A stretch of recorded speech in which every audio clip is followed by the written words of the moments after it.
AITA for breaking up after she rejected my second proposal, then said yes out of panic?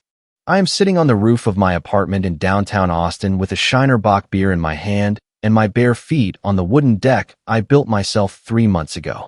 It is 11 at night, and the Texas heat has finally eased up a bit. That heat that hugs you like a wet blanket during the day turns into a warm breeze at this hour that smells of crepe myrtles and a summer night. From up here, I see the illuminated Capitol Dome, the roofs of the downtown buildings, a stray dog crossing the street with the confidence of someone who knows exactly where it is going. And I also know where I am going. For the first time in a long time, I know exactly where I am going. But a year ago, I knew nothing. A year ago, I was kneeling in the Texas Hill Country with a ring in my hand, listening to the 2 words that split me in 2. Not yet. I am going to tell you everything from the beginning because you need to understand how a man who knelt twice ended up being the one who supposedly is afraid of commitment. My name is Jared Mitchell. I am 31 years old. I am a cook, not a chef of an expensive restaurant with a fancy name. I am a real cook. I have a small diner in the East Austin neighborhood, where I make smoked brisket on Sundays, Texas-style scrambled eggs during the week, and everyday breakfast tacos that people come looking for since 7 in the morning. My grandmother taught me to cook on an old cast-iron stove in a small town in central Texas when I was 9 years old. She used to say that a man who knows how to cook will never need anyone to love him out of obligation, because good food attracts people of their own free will. She was right about almost everything. In love, she was a bit wrong. Vanessa and I were together for 4 years. We met at a party neither of us wanted to go to. Our friends had practically dragged us by force. The party was at a house in the Hyde Park neighborhood, one of those with a big backyard and speakers that competed with the noise of the cicadas.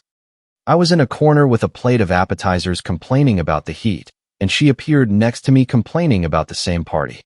We spent the whole night talking about movies we liked, weird childhood memories, how much it bothered us to be in a crowded place when we both preferred tranquility.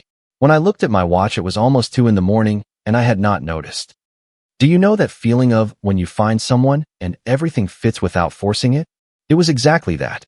Vanessa was a graphic designer. She worked freelance from her apartment in the Crestview neighborhood, surrounded by screens, plants, and half-finished cups of coffee. She was smart in that way that does not show off, funny without trying, and she had a way of looking at me that made me feel like I was the most interesting person in the room. No one had made me feel that before. 2 years later, I knew she was the woman I wanted to spend the rest of my life with, but I did not want to do it halfway. I did not want to kneel with my head full of debts, stressed about money, without being able to offer her a decent start. Vanessa deserved a real proposal, so I waited.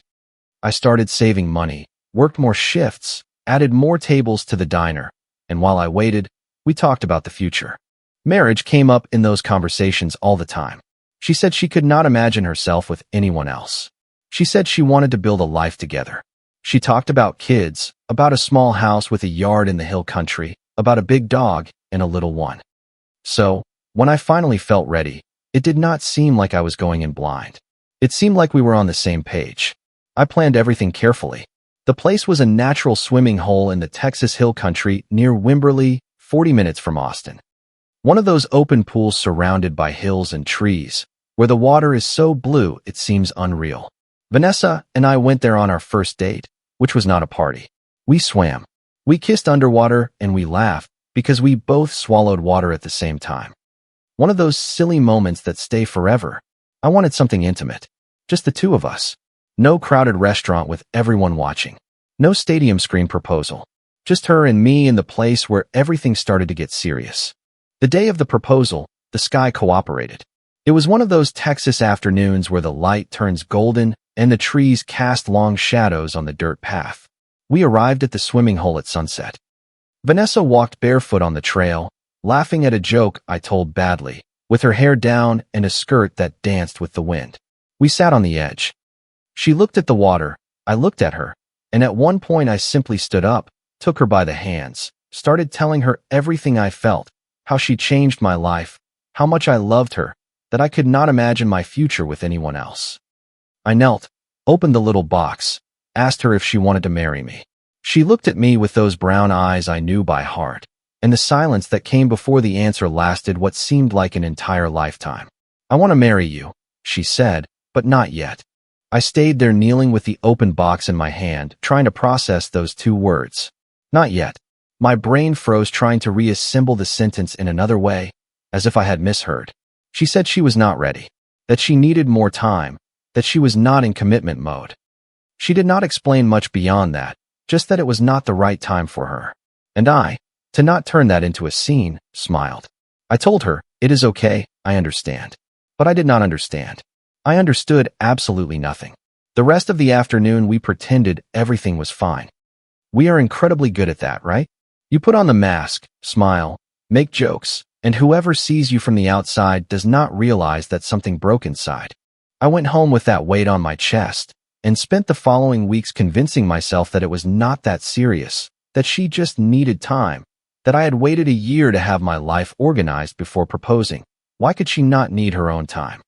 I convinced myself that it was reasonable, but deep down the thorn remained. Every time marriage came up in conversation, I felt that sting again. A year passed, and do you know what we never did during that entire year? Talk about that day. Not even once.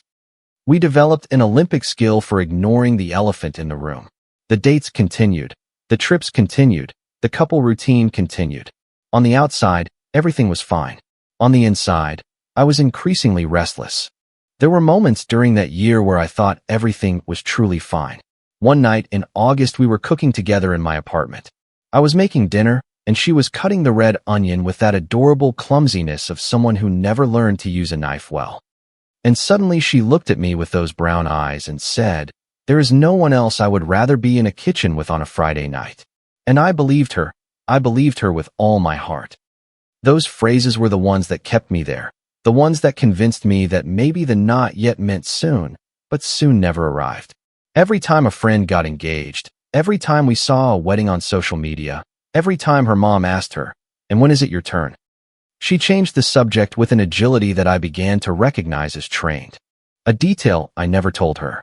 One night, about 8 months after the first rejection, I found her on the balcony of her apartment talking on the phone with her sister Leah. I was not spying on her. I was going to bring her a glass of water, but I heard a phrase that stuck in me like a rusty nail. "I just do not know. Leah, I love him very much. But how do you know when it is enough? Mom and Dad loved each other, and look how they ended up." There it was. Her parents divorced when she was 15 years old. An ugly divorce, with arguments, with lawyers, with holidays split in half. She almost never talked about it, but I knew it had scarred her. What I did not know is that that wound was dictating our future. I should have told her I listened. I probably should have suggested therapy, a deep conversation, something surely, but I did not do it because I was afraid that if I opened that door, what I would find behind it would hurt me more than the not yet. So I kept waiting like an idiot or like someone in love. Probably both things. We were both approaching 30. For years together. At some point you know, or you do not know.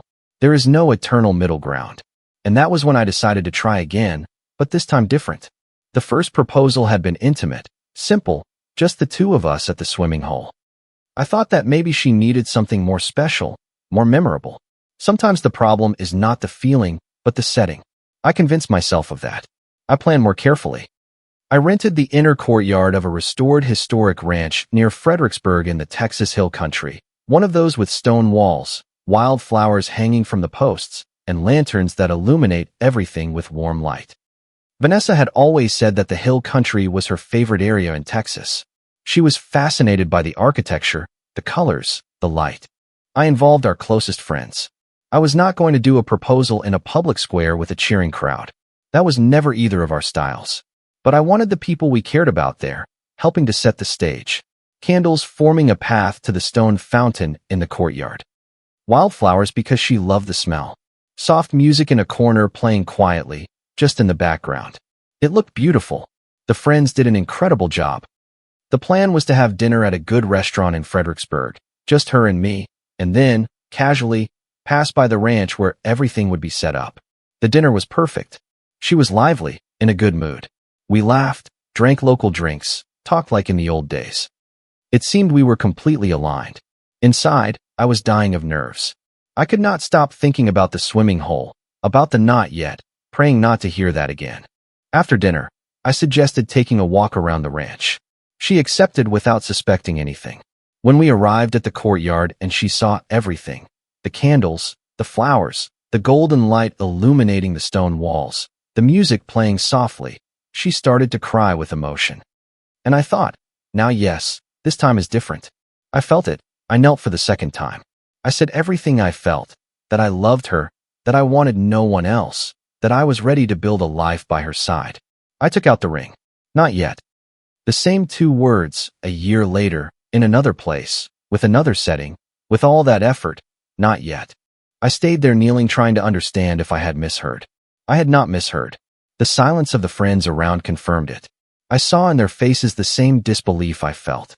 I got up, tried to keep calm, but this time I could not contain the frustration. I asked her why, what was stopping her, how. After 4 years together, she still did not know. She said the same things as a year ago, that she needed to be sure, that she was not ready, that it was a very big commitment, and she did not want to rush. I asked her directly if there was someone else, if it was someone's influence, family, friend, whatever. She shook her head. It was not anyone, just her. And there the coin really dropped. Just her. It was not timing, it was not circumstance, it was not the wrong moment. She was the one who was not certain about me. After 4 years, she still did not know if I was the right person. That hurt in a different way from everything I had felt before. I told her I could not keep waiting, that if after 4 years she still did not know, I did not know what else to do anymore. I was not going to keep kneeling to receive a no back. I saw how her expression changed when she understood that this time I was serious. The friends around stayed petrified. One of them, Zach, took a step toward us as if wanting to intervene, but his girlfriend pulled him by the arm and told him, "Keep it down, do not get involved." The music kept playing. A song that in another moment would have been romantic and now sounded like a funeral soundtrack. And then, with her eyes full of tears, Vanessa said, "Okay, yes, I will marry you. Please, do not leave." Do you know what was the worst part of the whole story? It was not the rejection. The rejection hurts, but I can try to understand it. What destroyed me was that yes, because I saw exactly the moment it passed across her face. It was not joy. It was not emotion. It was not the smile of someone who finally says what they wanted to say. It was pure fear, her eyes wide open, her breath caught, her hands grabbing my arm with the strength of someone who is falling. It was the yes of someone drowning and grabbing the first thing they find. Not because she wants it, but because she is more afraid of the water. A yes that only appeared because she realized I was really leaving. A yes that had nothing of wanting and everything of fear of losing. She did not want to marry me. She was afraid of being alone and probably afraid of ending up like her parents, divorcing after saying yes with uncertainty. But the irony is that by not saying yes with certainty, she was creating exactly the situation she wanted to avoid. I did not want a marriage like that. I did not want to be the guy she chose because he was the safest option, the safe place while she waited for something she could not define. I wanted to be the person she chose with certainty, with emotion, with real desire, not a backup plan, a destination. I did not answer. I turned around and walked out of there. The music kept playing, the candles stayed lit. The friends stood there not knowing what to do, and I walked into the darkness of a gravel path in the hill country, with the ring still in my pocket and the certainty that I had just lost something that I actually never entirely had. The following days were heavy in a way that is hard to describe. 4 years is a long time to simply throw away. I went back and forth in my head trying to know if I was doing the right thing, but every time I got close to convincing myself that maybe it was worth trying again, I went back to that scene. Her, with her eyes full of tears saying, "Okay, I will marry you," with the voice of someone who is not accepting a proposal, but negotiating a way to hold on. No, I did not want it like that. I preferred to be alone the rest of my life than to marry someone whose yes sounded exactly like a no disguised as desperation. Vanessa stayed in the guest room those first days. It was our unspoken way of handling crises. Each in their corner, letting the air clear. Normally after 2 days we would sit down and resolve it, but this time I did not want to resolve it. I did not even know what to say. I spent the rest of the week processing everything.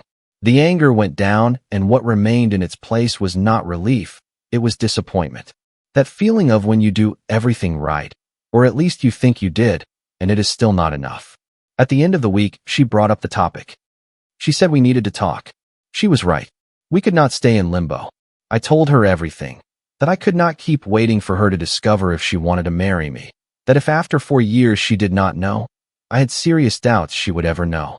She stayed quiet for a long time. Then she said, I love you. I want to be with you. I am just not ready for marriage. There it was again.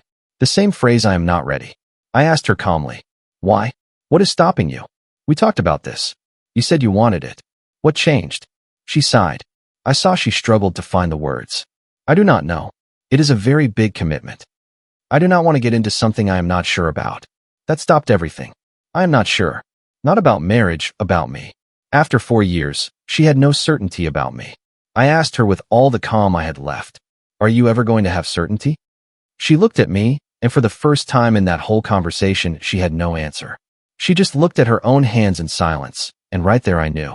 I got up from the couch and told her with the firmest voice I could, I cannot keep doing this. I love you, but if you are not sure about me now, after everything we lived, I do not think you ever will be, and I am not going to stay waiting forever hoping you will change. She said she was going to marry me, that she just needed more time, but that was not what I needed. I did not want a yes with fear. I wanted a yes with desire, with emotion, without a shadow of a doubt. That marriage was not going to be that, and I knew it. That night, I packed a bag and went to my friend Nate Wilson's house. Nate is one of those friends who do not ask unnecessary questions. He welcomes you, throws a pillow at you on the couch, and appears with a beer when you need it. He lives in a small apartment in the North Loop neighborhood, with a ceiling fan that makes more noise than air and a couch on the balcony where I slept the first 3 nights because I could not lie in a bed without feeling the empty space beside me. We spent the nights playing dominoes and watching repeated Longhorns games on TV. Nate did not try to give me advice or analyze me. He just placed the tiles, poured beer, and occasionally said, your turn, bro.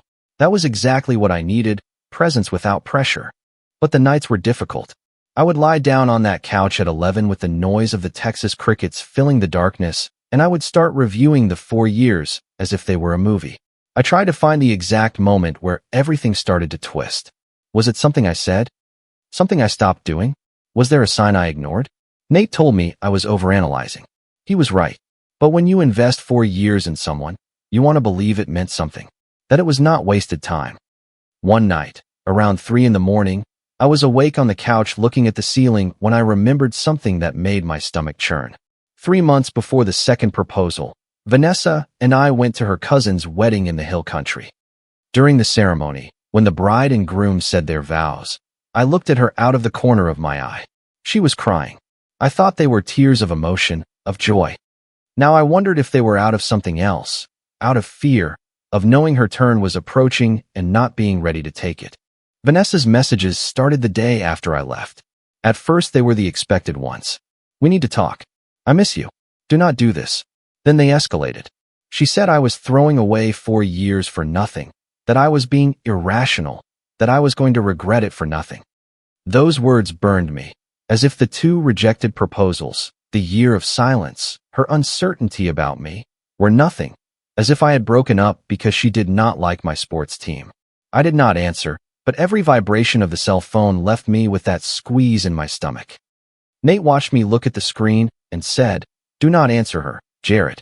If you answer her now, in a month you are kneeling again, and in 2 years you are still waiting. He was right, I knew it.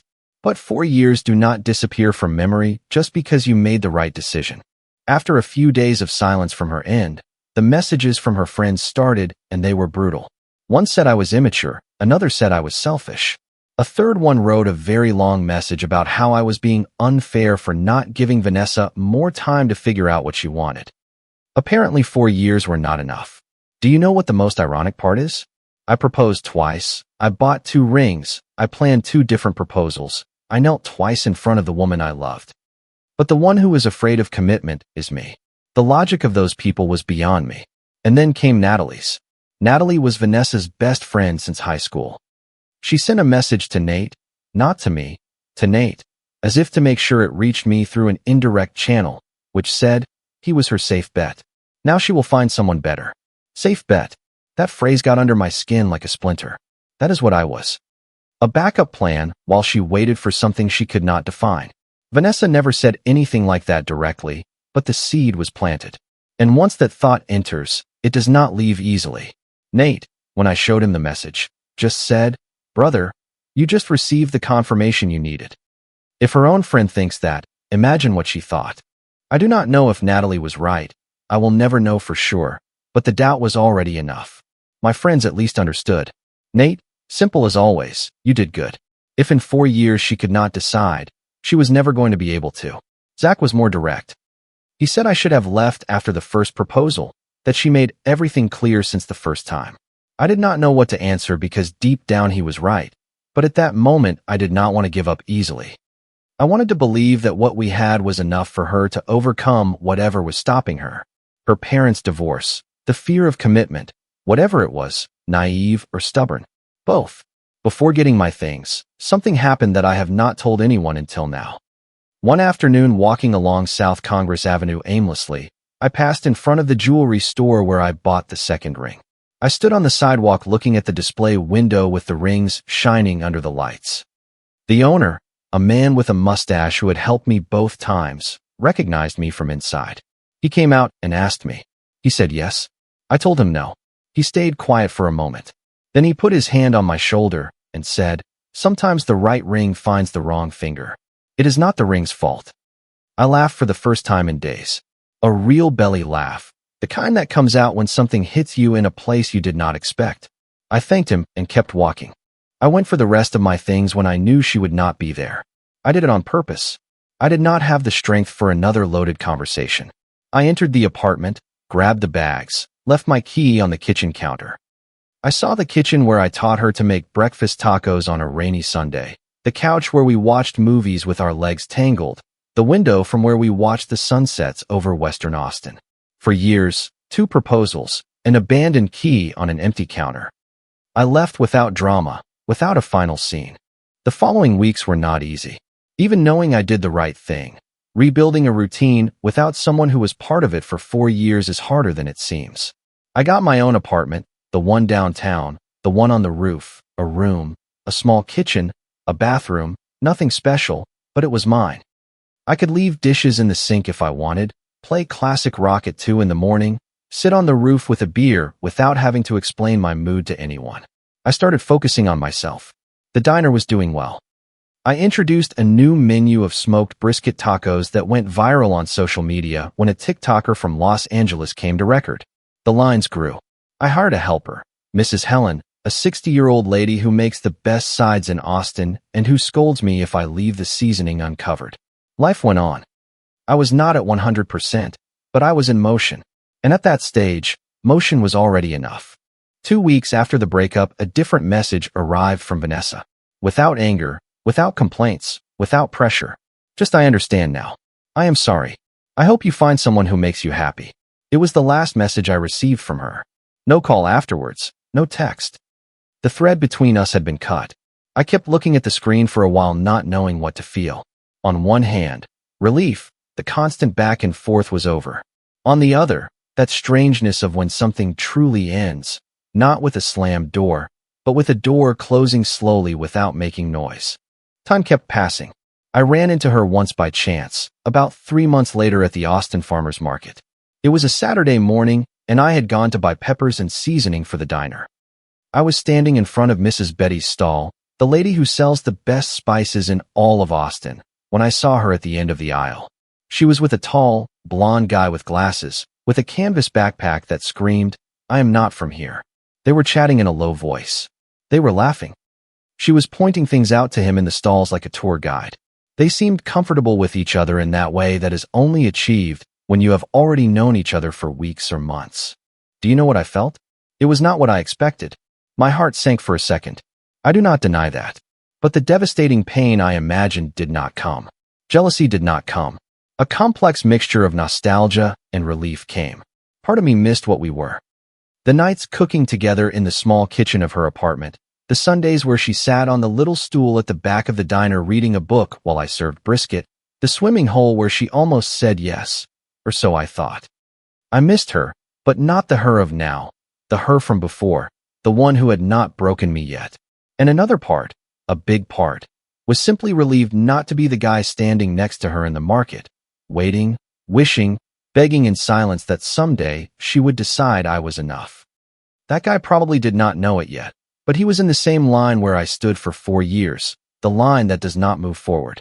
Nate, who was with me, looked at me as if waiting for me to explode. I shook my head. I am fine, let's go. We left. I bought peppers at another stall. Mrs. Betty saved the seasoning for me for Monday. Life went on. That night, I went up to the roof of my apartment. I sat with my Shiner Bock in my hand and watched how the Austin sky faded until it was black with little dots of stars that are barely seen in the city, but that night seemed brighter. The air smelled of rain that did not arrive. That Texas humidity that stays suspended like a promise. A food truck vendor passed by the street shouting his chant, and the sound got lost among the houses until it disappeared, and I felt something I had not felt for a long time. Not happiness exactly, something deeper, calmer, the acceptance that things went how they went, that they had been how they had been, and that it was okay. Not with bitterness, not with resentment, just with that calm of someone who finally stopped fighting against something they could not change. Vanessa had moved on. I had too. In the weeks that followed, I started putting myself out in the world more. Not desperately looking for someone new. I was not ready for that, but I stopped dodging.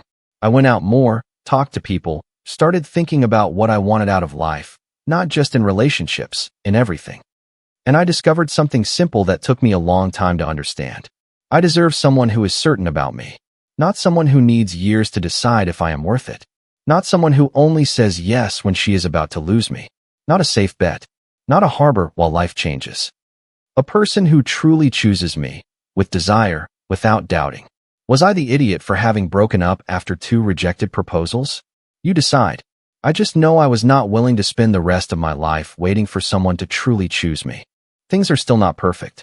They never are.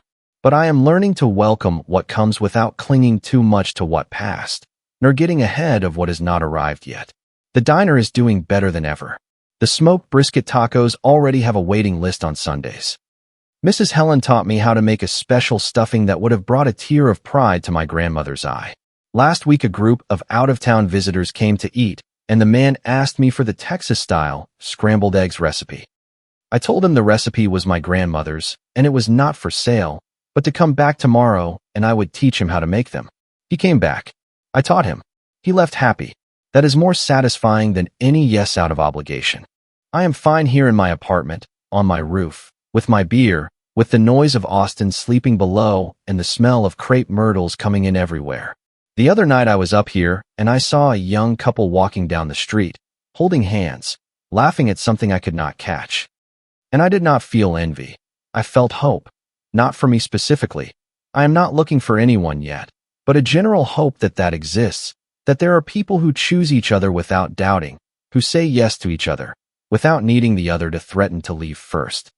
Someday someone will arrive or not, and it is fine either way, because I learned that being alone is not the punishment they sell us. The punishment is being with someone who is not sure about you and dedicating years of your life to convince her of something that should be obvious. And for the first time in a long time, that is enough. My grandmother used to say that a man who knows how to cook will never need anyone to love him out of obligation. She was right. Only that first I had to learn that love is not a dish that is cooked over low heat, waiting for it to turn out well someday. Sometimes it simply does not have the right ingredients, and there is no seasoning that fixes that. But you know what? If it has the right ingredients, my breakfast tacos, those do come out perfect every time. And tomorrow at 7 in the morning, when I open the diner and the first customers sit at the plastic tables to have breakfast with their glass Coca-Cola, I will be there. With my apron stained with seasoning and my hands smelling of cilantro, doing what I know how to do best, feeding the people who do want to be there. The lesson here is clear. If you propose marriage to someone and the answer is not an immediate and genuine yes, that person is giving you all the information you need. A not yet. After years together, it is not prudence. It is uncertainty disguised as patience. Do not stay waiting for someone to choose you while life passes by. You deserve someone who does not need to think twice about it. And if the yes only appears when you are walking out the door, that is not love, it is fear. And on fear, nothing is built that holds up. Comment. Hey everyone, thank you for watching this story with an open heart. For me, the most important part is remembering how much self-respect truly matters. Setting clear boundaries can feel hard at first, but it's an act of kindness toward yourself. You deserve someone who chooses you without any hesitation or doubt. Walking away from uncertainty is painful, yet it often leads to deeper peace. Be patient and gentle with yourself as you heal, since it doesn't happen overnight. Taking responsibility for your own happiness is one of the bravest things we can do. Never settle for a love that keeps you waiting in doubt for years. Choosing your peace creates space for better things to come into your life. If you liked it, don't forget to leave a comment and support the channel by subscribing. See you in the upcoming stories.